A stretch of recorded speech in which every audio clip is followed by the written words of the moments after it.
Señoras y señores, muy buenas noches, bienvenidos a Escribe y Lea. Este programa que les ofrece el canal educativo y donde abordamos el arte, la historia y la cultura universales de una manera singular, amena, única e interesante, donde todos ganamos en conocimiento. Un programa que ya tiene 55 años de presencia en las pantallas cubanas y que mantiene el interés. Quiero de inmediato presentarles a nuestro destacado panel de profesores universitarios integrado esta noche por el doctor Raúl Lombana, el también doctor Félix Julio Alfonso López y el máster en Ciencias Históricas Dagoberto Rodríguez Abrantes. Profesores, muy buenas noches, bienvenidos. Vamos ahora a recordar el momento en que uno de nuestros panelistas realizaba la pregunta de participación que debieron responder a través de nuestra página de Facebook Escriba y Lea Cuba. ¿Cuál es el país del mundo que tiene la mayor cantidad de castillos? Y aproximadamente qué cantidad. También están viendo en pantalla a la persona ganadora, a quien estamos felicitando, agradeciendo también al resto de los participantes y la respuesta correcta para aquellos que no han tenido el acceso a la misma.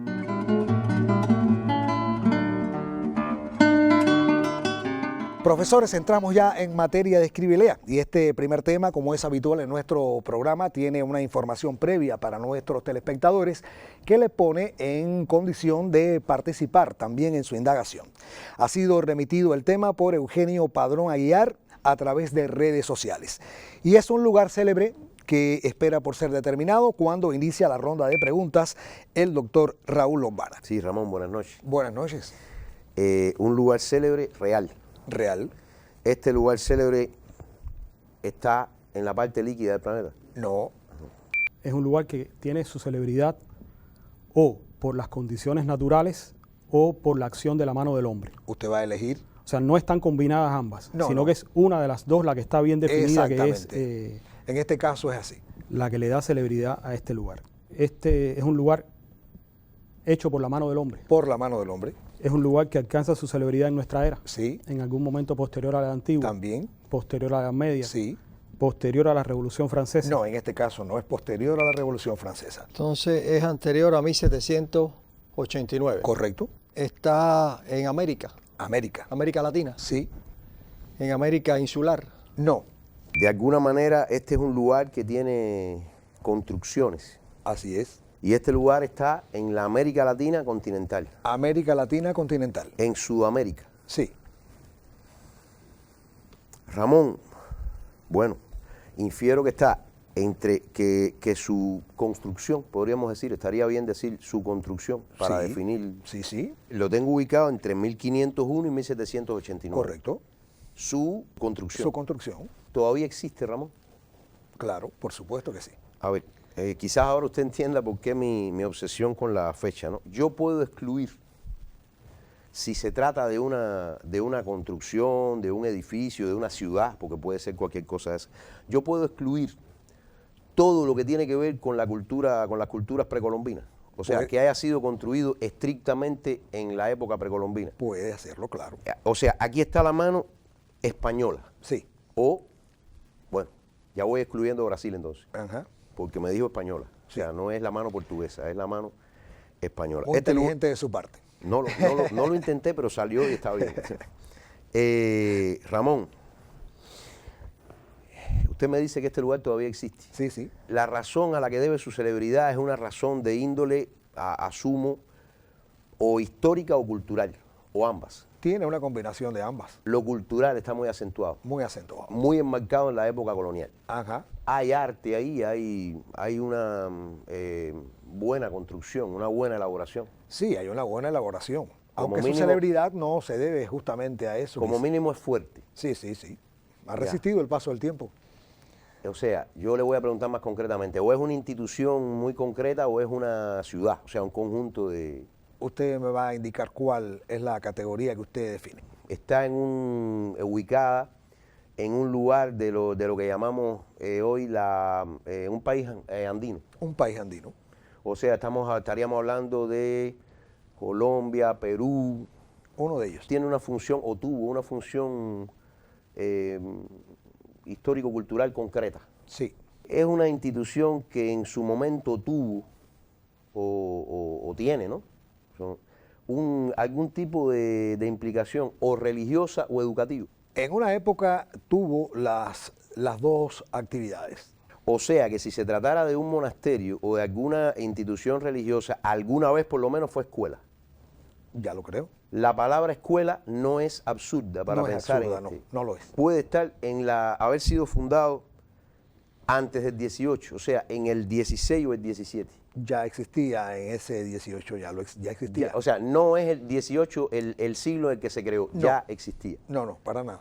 Se puede decir entonces que es algo que se construye en los primeros siglos de la presencia española acá. Así es. Y es una institución, yo pudiera pensar que fue una institución educativa con algún contenido religioso. Así es también. Y más hacia acá, ha tenido también ha jugado ese rol social. Sí, Vamos, yo estoy pensando en una de las primeras universidades de América. puede ser. En el siglo XVII hay un boom en Sudamérica en la fundación de universidades. 1600 y tantos son casi todas las que conocemos hoy.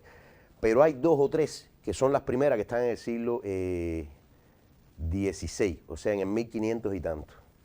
Es una de esas que es famosa por Una eso. de ellas. La más famosa de todas, la más importante. Está en funciones hoy en día. Está en funciones. Esa es la Universidad de San Marcos, Correcto. en Perú. Universidad Nacional Mayor San Marcos de Lima.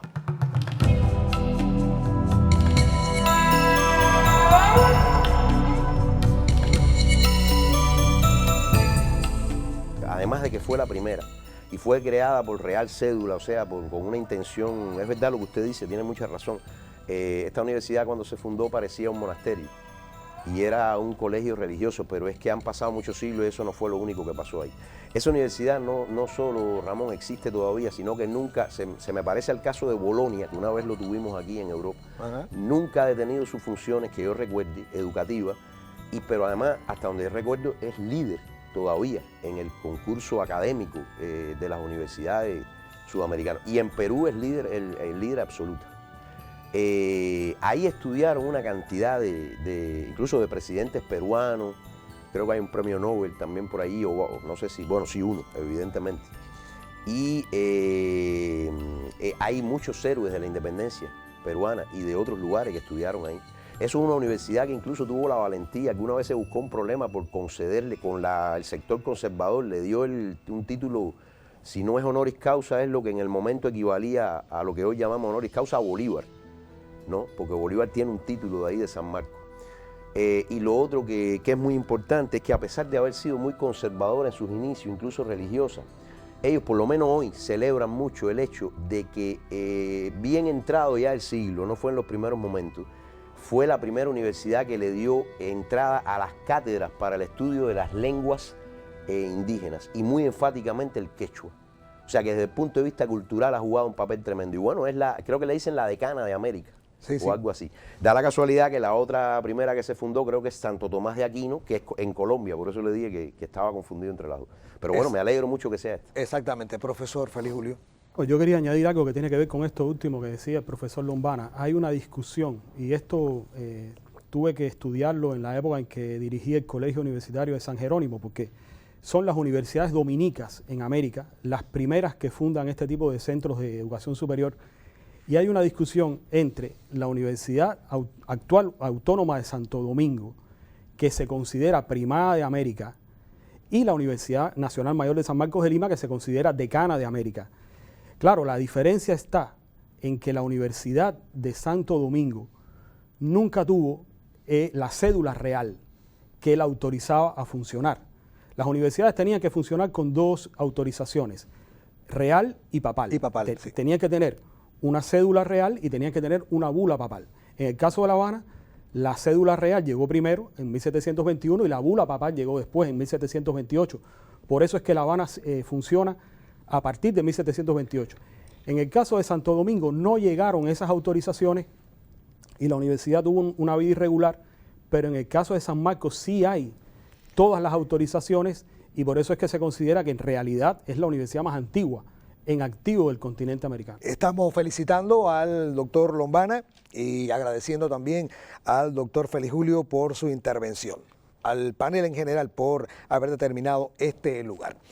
Bueno, ahora les invito a conocer una novedad literaria que prepara cada semana para nuestro programa el licenciado Fernando Rodríguez Sosa. Una vez que haya terminado este segmento, regresaremos para el tema intermedio. Por favor, le invito a mantener la sintonía con el canal educativo, donde siempre se aprende.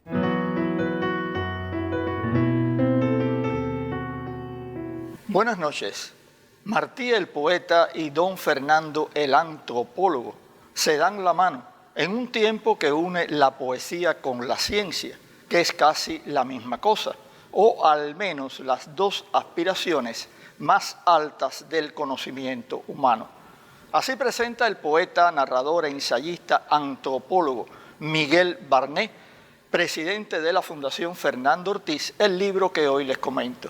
Me refiero al volumen titulado Martí y las razas de Fernando Ortiz, que aparece en la renovada colección Biblioteca del Pueblo, bajo los sellos de la Fundación Fernando Ortiz y la editorial José Martí del Instituto Cubano del Libro.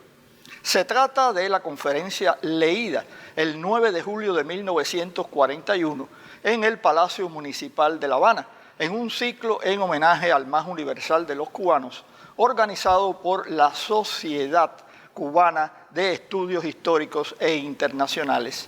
Es un texto de incuestionable vigencia que demuestra el alcance, el valor de la obra del etnólogo, antropólogo, arqueólogo, jurista y periodista Fernando Ortiz. Nacido en La Habana en 1881 y fallecido en esta propia ciudad en 1969, el tercer descubridor de Cuba es autor de una profunda y sólida obra que incluye, entre otros títulos, Los negros esclavos, Contrapunteo cubano del tabaco y el azúcar y El engaño de las razas. Con la publicación de Martí y las razas, no solo se enriquecen los estudios relacionados con el apóstol de la independencia de Cuba, también es un libro que viene a enriquecer las investigaciones vinculadas a el proceso de formación de la identidad de la nación cubana. Les recomiendo la lectura de Martí y las razas de Fernando Ortiz, que publica en la colección Biblioteca del Pueblo la Fundación Fernando Ortiz y la editorial José Martí del Instituto Cubano del Libro. Gracias por acompañarme y nos vemos en un próximo encuentro. Este segundo tema no tiene información visual para los telespectadores y esto los coloca en igualdad de condición que nuestros estimados profesores. Y trae como categoría una obra literaria. No sé si he mencionado ya a la persona remitente, lo reitero por si las moscas. Graciela Mederos Palma, residente en Pinar del Río. Profesor Félix Julio, una obra literaria. Obra literaria de nuestra era. Sí. De algún momento posterior a la Edad Antigua. Correcto. Posterior también a la Edad Media. Así es. A la Revolución Francesa. Sí, profesor. De los siglos XIX, XX o XXI. Usted va a elegir el siglo, doctor. Bueno, en el siglo XXI ya se han producido obras literarias importantes y de hecho han salido en el programa, pero yo siempre pienso que la mayor densidad de obras literarias sigue estando en los siglos XIX o XX. Es de uno de estos dos siglos. ¿19 o 20? 19 o 20. Sí, de uno de ellos. Es una obra del siglo XIX. 19. Siglo XIX euroasiático. No. Es una obra, Ramón, del siglo XIX americano, Así es. de la América Latina. Sí. De la América insular ahora. Insular. Ahora sí. América insular. Es una obra cubana, Ramón. Así es. Esta es una obra, como le gusta decir a mi amigo Félix, es una obra de ficción. ¿Es ficción? Es decir, podría ser alguna de estas variantes. Novela, cuento, poesía. Una de ellas. Es una obra en poesía. Una obra en poesía. Un libro. Ajá. Un libro. Su autor es un hombre. Un hombre. Y es un poeta importante cubano del siglo XIX. Importantísimo. Yo le voy a decir dos nombres. Es Juan Clemente Cenea o Julián del Casal. Ninguno de los dos. No. No hay una separación tácita, pero sí digamos que hay poetas que están muy identificados desde la primera mitad del siglo y hay tres que están más hacia, o sea que su obra es más hacia la segunda mitad. Entre los de la primera mitad está, por ejemplo, Heredia, está el Cucalambé, ¿no? También está José Jacinto, que tiene poesía, y Plácido. Y en los de la segunda mitad están los dos que mencionaba Dago y está Martí, José Martí, ¿no? Ajá. Es de la primera mitad. No es de la primera mitad, Es una obra de Martí. una obra martiana. Yo recuerdo que aquí salió no hace mucho Los versos libres de José Martí, que fue una obra póstuma, Ajá. porque el único libro de poesía que Martí publicó en vida fueron Los versos sencillos, que se publicaron en 1891. Tiene razón. ¿Es esta la obra? Es la obra.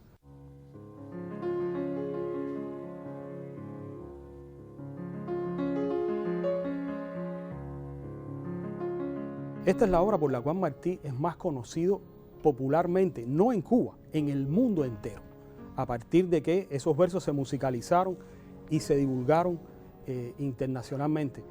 Son más de 40 poemas que no llevan título, o sea, están numerados. Y en esos poemas hay una exposición de la biografía de José Martí. O sea, Martí va contando a lo largo de los poemas su vida, desde que era un niño, desde que fue con el padre a La Habana y vio aquella escena dantesca del esclavo colgado de un árbol, pasando por su exilio español, ahí está la bailarina española, yendo después a su amorío en Guatemala con la niña de Guatemala, hasta llegar a la etapa de Nueva York. Y al mismo tiempo hay una fe patriótica que atraviesa todo el poemario, porque si mal no recuerdo, los primeros versos dicen: yo quiero cuando me muera sin patria pero sin amo tener en mi tumba un ramo de flores y una bandera, o en mi losa un ramo de flores y una bandera.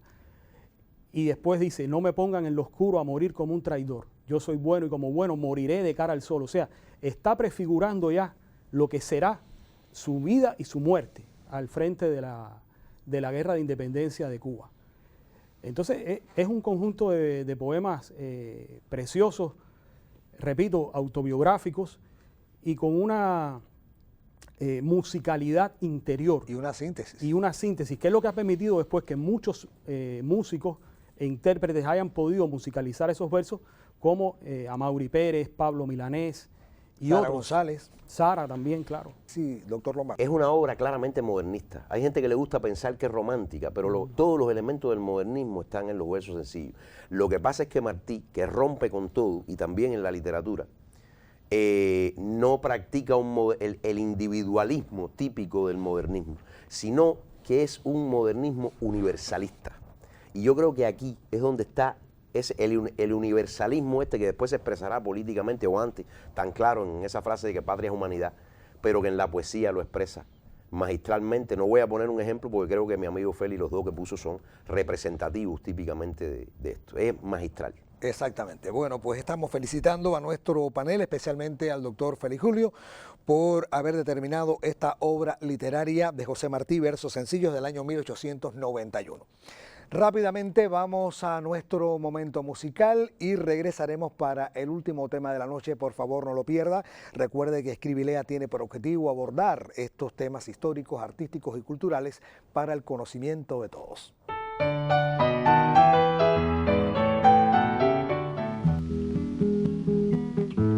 Yo soy un hombre sincero, de donde crece la palma, y antes de morirme quiero echar mis versos del alma, echar mis versos del alma.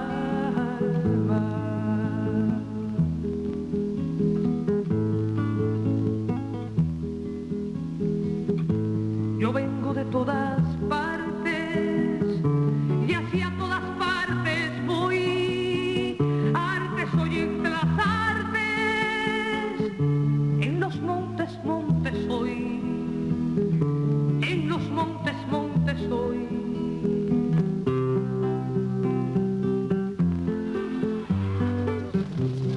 Yo sé de un pesar profundo entre las penas sin nombre, la esclavitud de los hombres es la gran pena del mundo. Bueno, iniciamos ya el tercer y último tema de la noche en Escribilea. Como es habitual, tiene información previa para los telespectadores y ha sido remitido por María Elena Ruiz Acevedo. que es residente en El Vedado, aquí en la capital nacional. Y estamos estrenando de esta manera, con este tema, una nueva categoría en el programa, que es acontecimiento cultural. Inicia la ronda de preguntas, mi estimado profesor Dagoberto Rodríguez Abrantes. Gracias, Ramón. Así que acontecimiento cultural. Ajá. Qué bien. Bueno, este acontecimiento cultural es de nuestra era. De nuestra era. De algún momento posterior a la antigua. También. Posterior también a la Edad Media. Sí, lo es. Posterior a 1789. Muy bien. Siglo XIX, XX o lo que va de XXI. Bueno, este acontecimiento cultural se inicia en uno de esos siglos. Se inicia en un siglo y continúa. Exacto. Es un acontecimiento cultural euroasiático. Euroasiático. Europeo, Ramón. Sí. De la Europa continental. Europa continental. De algún país con costas. ¿Tiene Ramón. costas? Costas mediterráneas. Sí. Un país peninsular. Peninsular. España o Italia. Elija. Es un acontecimiento cultural español. Español. Se inicia en el siglo XX y continúa en el XXI. No. Es decir, viene del XIX. Viene el 19. Caramba. Doctor Lombana. Estaríamos hablando de una especie de tradición, de algo que se hace, que se comienza a hacer, como dice usted, en un siglo y se continúa haciendo. Así es. ¿Ya? Sí. Una especie de celebración, Correcto. era la palabra que iba a decir hace un Ajá. rato. Una especie de celebración. Sí, lo es. Celebración de carácter positivo, o sea, festivo. Hay festividades. Hay festividad. Es un acontecimiento que ocurre de manera seriada. Cada cierto tiempo puede repetirse. Exacto. Estos acontecimientos o este acontecimiento reiterado, ¿no? Es famoso, es conocido, Sí, es muy conocido. más allá de España, También, más allá de España, pero es claramente español. español. Y es un acontecimiento básicamente cultural, Confluyen muchas cosas. confluyen muchas cosas. Exactamente. Por ejemplo, salvando las distancias, si hablamos del Carnaval de La Habana. España es un país donde las tradiciones locales se celebran tanto o más que las fiestas nacionales. O sea, hay una cantidad, creo que de hecho es el país que tiene más días Feriados. feriados, ¿no? Y tiene que ver con ciertas festividades y celebraciones, pero que son muy, a veces locales, a veces en más de un lugar. Cuando son en más de un lugar no son en la misma fecha necesariamente. Estamos hablando de esto, de un tipo de celebración Sí, de este sí. tipo. Quizás no en toda España, porque no lo es en toda España, pero tiene, digamos, una importancia en determinada región. Ajá. Y o sea, a desde veces- el punto de vista turístico también tiene que tener un sentido, un valor en el sentido de que el que va a España se puede encontrar con ese tipo de acontecimientos, disfrutarlo Exactamente. y salir hablando por ahí de culturalmente lo rico que Claro, es. claro, Estamos claro. hablando de unas fiestas, Una fiesta. una especie de fiestas. Exacto. Y si usted hace un listado ahora, es que son muchas, Ramón, por eso Sí. ahora entiendo que usted, o sea, es No. verdad que es difícil porque yo creo que es uno de los países de más fiestas, ¿no? Que celebra más fiestas. Yo le voy a decir las que para mí son más representativas. La palabra representativa no estaría mal aquí, podría yo usar. No estaría mal. Usted dice que hay actividad festiva y variada. Sí. Pueden ser los Sanfermines de Pamplona, puede ser un carnaval como el de Cádiz, por ejemplo, estoy pensando. Realmente la que más fiesta tiene es la Comunidad Valenciana, que tiene dos que son muy famosas. Las fallas, que no sé si son en Valencia totalmente o en la ciudad, no me acuerdo, y la famosa tomatina. Pero la tomatina es algo más concreto, porque es algo más literalmente festivo. Si usted dice que es más variada, puedo excluir esa Puede y quedarme con las otras tres. Sí. Esto no tiene una fecha de inicio determinada. Se sabe que empiezan a desarrollarse en el 19, pero durante un periodo. Claro, a medida que va pasando el tiempo, todo esto se va asentando. Es una tradición que se va haciendo sola, por así decirlo. Exactamente. Sí. Son las fallas de Valencia. Las fallas de Valencia. Las fallas de Valencia.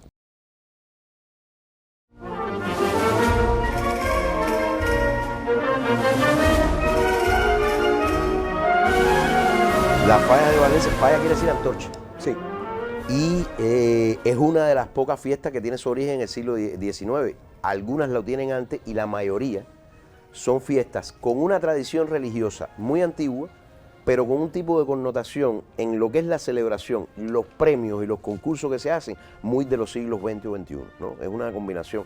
Pero las fallas de Valencia, que no son solo en Valencia, las fallas se hacen en muchos lugares, ¿no? A ver, esto es una larga tradición que empezó por el gremio de los carpinteros Ajá. valencianos, porque Todo esto tiene mucho que ver con la industria del mueble valenciana, que es, al igual que la de la pesca, muy, muy tradicional. Y había una tradición, que creo que viene de antes incluso, de que en determinada época del año, yo no sé si es febrero o marzo, Ramón, los carpinteros en determinado día quemaban lo que llamaríamos las virutas de las sobras, las sobras Las maderas de lo viejas. que ellos hacían. Y eso empezaba con un toque, un llamado que era con las antorchas o fallas, y por eso viene el nombre de falla. Lo que pasa es que eso ha cambiado mucho. Y actualmente se fabrican unas estatuas, o sea, se hacen unas carrozas gigantes. Que son las fallas. Exacto, que no es otra cosa que la antorcha aumentada o perfeccionada, ¿no? Pero además lleno de tradiciones, de historias, de cuentos. Son un gran carnaval, una gran fiesta ahí con mucho colorido. Ahí se premia desde la vestimenta más original hasta el mejor libro de versos, hasta el mejor paquete humorístico, hasta el personaje más. O sea, es una fiesta, literalmente, que también le llaman, tiene un nombre consagrado a un santo, que es justamente el de los carpinteros, creo que se llama San José. Yo creo que es el santo de ese gremio. San José, de los En carpinteros. fin, es una tradición muy linda. Yo creo que es una de las fiestas más originales y más bonitas que se hace en España, pero como usted dice, muy rica, que tiene de muchos elementos. Estamos entonces felicitando a nuestro panel, especialmente al doctor Lombana, y ya este era el último tema de la noche, así que de inmediato el profesor Dagoberto tiene la posibilidad de realizar una pregunta de participación que deben responder ustedes. Una vez que la conozcan a través de nuestra página de Facebook, escriba y lea Cuba. Y no aplica para nuestra retransmisión de los domingos a las 10:30 de la mañana.